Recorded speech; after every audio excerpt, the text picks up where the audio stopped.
ST નિગમના કર્મચારીઓના મોંઘવારી ભથ્થા ડીએ માં કેટલો વધારો કરવામાં આવ્યો? જવાબ બી 3%. 2. હવે એસટી કર્મચારીઓને કેટલા દરે ડીએ ચૂકવવામાં આવશે? જવાબ ડી 58%. 3. ડીએ વધારાથી કર્મચારીઓને અંદાજે કેટલા કરોડ રૂપિયાનો લાભ મળશે? જવાબ સી 24 કરોડથી વધુ.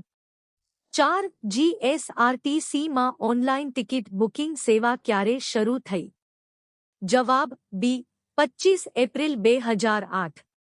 5. જીએસઆરટીસીમાં ઇલેક્ટ્રોનિક ટિકિટ મશીન ઈબીટીએમ ક્યારે શરૂ થયું? જવાબ અ 10 જાન્યુઆરી 2007. 6. જીએસઆરટીસીનું દૈનિક મુસાફર પાસ ક્યારે શરૂ થયું? જવાબ સી 10 નવેમ્બર 2005. 7. ગ્રામીણ વિદ્યાર્થિનીઓ માટે નિઃશુલ્ક બસ પાસ ક્યારે શરૂ થયો? જવાબ સી 1 સપ્ટેમ્બર 2007. 8. ભગવાન બિરસા મુંડા જનજાતીય ગૌરવ પરિવહન સેવા હેઠળ કેટલી નવી બસોનું લોકાર્પણ થયું? જવાબ સી 139. 9. નવી બસોથી કેટલા કરતાં વધુ વિદ્યાર્થીઓને લાભ મળશે? જવાબ બી 4100થી વધુ. 10. ગુજરાતનું સૌથી મોટું એસટી બસ સ્ટેન્ડ કયું છે? જવાબ ડી અમદાવાદ ગીતા મંદિર બસ સ્ટેશન. 11. જીએસઆરટીસીનું વડું મથક ક્યાં આવેલું છે? જવાબ બી મધ્યસ્થ કચેરી રાણીપ અમદાવાદ. 12. ગુજરાતનો સૌથી વ્યસ્ત જીએસઆરટીસી રૂટ કયો છે? જવાબ સી અમદાવાદ વડોદરા. 13. સૌથી પહેલી જીએસઆરટીસી બસ કયા રૂટ પર શરૂ થઈ હતી? જવાબ સી કૃષ્ણનગર ધારી.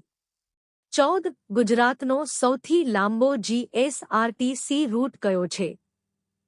જવાબ સી સેલવાસ સોમનાથ. 15. સેલવાસ સોમનાથ રૂટની લંબાઈ કેટલી છે? જવાબ સી 795.29 કિલોમીટર.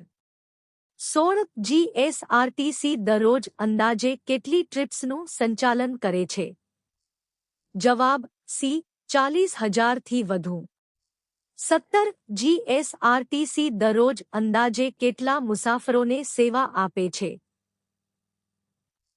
જવાબ બી 27 લાખ. 18. વરસાદની મોસમમાં મુસાફરી દરમિયાન શું કરવું જોઈએ?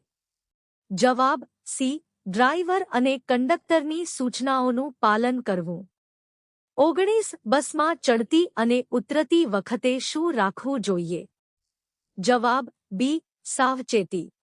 20. વધારાયેલા ડીએ સાથે કર્મચારીઓને શું ચૂકવવાનો નિર્ણય લેવાયો છે? જવાબ સી અરિયર્સ. વિડિયો ગમ્યો હોય તો લાઇક શેર અને ગુજુ જ્ઞાન શોર્ટ્સને સબસ્ક્રાઇબ કરો.